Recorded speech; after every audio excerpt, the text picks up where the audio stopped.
welcome to one more episode of Drug Discovery and Development with Ioncure. I'm Sukant Khurana, the founder of Ioncure. With me is an absolutely brilliant master's student, Vanshika Kapoor. Vanshika is doing masters in drug discovery from University College London, one of the most prestigious places to study drug discovery. We are fortunate to have her as a researcher in our company, and she's been a citizen scientist who joined us recently, and it's been great to interact with her. So welcome to the show, Vanshika. Thank you, Dr. Khurana. It's a pleasure to be here. So Vanshika, I will ask you a loaded question. Usually such a question is thrown at 50-year-old, 60 years old, or at best people close to my age group who have spent 20 years in research. So I know I'm not being really fair because you're starting out the journey, but you have a lot of expertise. So age is not really a correlated factor with intelligence. So given you have a lot of experience, you have a lot of insights, I would like to ask you the loaded question. Why is the cost of drug discovery so high? Why is there so high failures? And why does it take such a long time to develop a drug? So how can we reduce the price tag? Because the price tag on an average drug is like 2 to 3 billion. And if it gets for mental health, it's actually more than 10 billion, right? So how can we beat the system? What are the ideas? So I think the first thing that I would like to say is I can't really go into a lot of depth given the time restrictions. But in brief, all I can say is that the drug discovery process is extremely excruciating. It's long, it's tiring, because there are a number of steps which are involved, and all of them are extremely crucial to the entire process. Starting from finding the right target to developing a molecule which fits into the target properly without causing any toxicity or side effects is extremely difficult for even the most experienced scientists.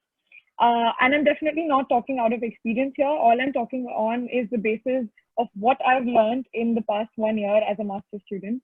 But the insight that I'm trying to give is the fact that in spite of all of the failures that are incurred, because for example, if we are developing a CNS drug, the most important factor that we have to keep in mind is that the blood-brain barrier has to be crossed. Developing a molecule that crosses the barrier perfectly, that fits into the target inside the nervous system properly, is a daunting task in itself. So I feel that the failures that come with such an important experiment are also as heavy as the experiment it is. So that's why I think that the timeline can be justified in the fact that the trials and everything takes a longer period than we actually expect them to, given that the physiology of each and every individual is different because of their genomic patterns. But what I believe is that the future definitely is different in this aspect, that if we actually happen to increase the rapidity of the clinical trials by introducing stem cell technologies or, for example, organoids in order to test drugs and avoid them, like the testing of drugs in humans in particular, we can actually reduce these molecules from entering the clinical trials and reduce the cost ultimately of the final drug product. Wonderful. So some interesting points. I actually have several other aspects to add to it. So in terms of understanding what could be a right molecule, so generating a potential lead took forever. Now using two approaches of computation. One is a standard computation based on docking, and the other is machine learning based approach to drug discovery. You can in fact actually beat a lot of those steps even with chemosimilars. You can do the first part faster. Second part, which you emphasize, which is on the technology part, where you emphasize role of stem cells, role of organoids. Those are great, but there are several other technologies also. And those can be integrated with several aspects of machine learning. So beyond lead generation, as you know well, a lot of ADME work, absorption, digestion, excretion, metabolism, toxicology, ADMET work, computation is coming to an end. Earlier, things used to be cost-wise prohibitive when you have to do large animal toxicology. So the barrier to entry in drug discovery was very high. Now, smaller companies actually, if they are smart, even if they're small, they're smart, they're sort of powered by AI. AI can reduce the dependence on vitamin M. Vitamin M as in vitamin money. So you can actually work smarter while being frugal.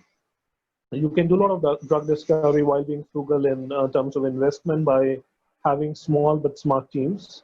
So that you can reduce. Then when it comes to analyzing data, now the analysis of data can be a different path. So if you're, let's say, testing for some drug for mental health, you could be using combination of model systems. That's again a very important step. So the way people are currently testing different things, they tend to rely on one model or other. There is a problem that a lot of drug discovery, at least institutes, are suffering from the problem that they're basically still getting academicians trained in biology and chemistry who pretend to be drug discoverers. Really, they're not. So they're masquerading as drug discovery scientists. They come in and they like to stick to their model system. So somebody knows Drosophila, they know one response. If they know adult Drosophila and they don't work on larvae, they'll just stick to that. They're still stuck with the mindset of not collaborating, not exchanging things. So even when these people go to pharma companies, they are not such great assets. Obviously, a researcher is an asset, but they're not being such great assets as they can. So using multiple model systems, understanding the revolutionary thing, understanding limitations also. I'll give you an example. Let's say if you're working on some autism like we did, and we have been currently working on also neurofibromatosis 1. Without boring you with technical details, I'll tell you one signaling step involves 3 signaling molecules in humans, and it involves 1 in Drosophila. Now, if we were to use Drosophila as a substitute, we will not find the drug. But people who are even doing computational approaches, they'll use string, they'll use cytoscape, and they'll end up picking an average signaling pathway. There is nothing average. Signaling in even human liver is different than human gut, which is different than human eye, which is different than human brain, right? And even across populations, sometimes signaling differences can happen, and they need not be just genetic, they can be environmental factors also. So if you're looking at immune responses, let's say you and I are currently sitting in India, the microbial load is very high.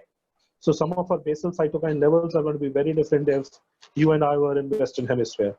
So signaling determines the outcome. So not just applying AI, not just applying better model system, using evolutionary approaches of sort of taking different model systems rather than one model systems, taking sort of even an approach of consensus. If it works across several model systems, it's very likely to work. That is going to reduce costs. Then you can apply machine learning and you can apply smart intervention post animal studies in clinical trial also. So earlier clinical trial used to have a very fixed structure. There was no mid-path correction. Now using smart computation, you can have actually mid-path correction and you can actually say that, look, this needs to be changed. There is some bureaucratic problem with it because clinical trials need upfront declaration of what you're going to do, and changing it is difficult. So it's not just a question of changing science, technology, or healthcare, it's a question of changing bureaucracy, which is a nightmare. As you have seen UK, I have seen US for most of my adult life, and we have both seen India. India, I'm not really betting on it. I hope one day it changes. It's a country of my birth. Obviously, I would love to see it change and get better. But US and UK are more likely to become less bureaucratic in those approvals. One of the classic examples, I mean, it's very easy to beat bureaucrats, right? It's very easy to say politicians are bad, bureaucrats are bad. Slightly less easy to say scientists are bad, but since being a scientist for 20 years, I can even say that with due confidence that we are all humans, and the proportion of good and bad people in scientists, lawyers, bureaucrats tends to be almost identical. But it's easy to beat bureaucrats, but the fact is, when it comes to SARS-CoV-2, bureaucrats or FDA are doing amazing job in fast-tracking things. So it's not impossible. Crisis can bring out the best amongst people and also the worst. So in terms of regulatory structure, things are changing. So a lot needs to change. And to sort of give you an example, people have taken, without again boring our audience with the details, people took chemical out of toothpaste, which is very common chemical in toothpaste, using machine learning. In less than 2 months, they found that it can cure malaria. 2 months instead of 20 years that we would have imagined.